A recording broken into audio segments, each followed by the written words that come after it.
Málo kto vie o popkách Duty Bite, že po vhodení do vody púšťajú za seba mrak. Tieto popky sú hneď pri výrobe napustené tekutinou Versala, ktorá pri kontakte s vodou začne reagovať a púšťa za seba mrak.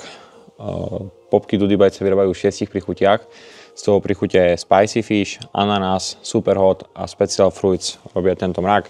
Ako vidíte, popka je vo vode zhruba 10-15 sekúnd a už zo seba púšťa celkom silný mrak.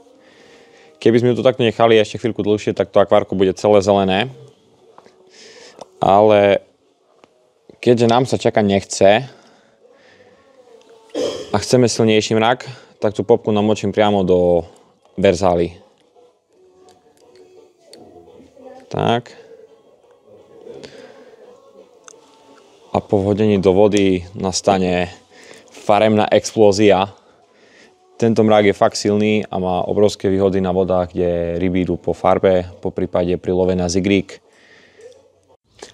Versal je skutočne jedinečný a vynikajúci produkt. Pokiaľ máte s Versalom nejaké skúsenosti, napíšte nám to do komentáru. Po prípade, pokiaľ aj nemáte skúsenosti, tak napíšte, čo si o tom myslíte. A pokiaľ vás táto Versala zaujala, klikajte na náš e-shop dudybite.sk, kde sa dozviete viac.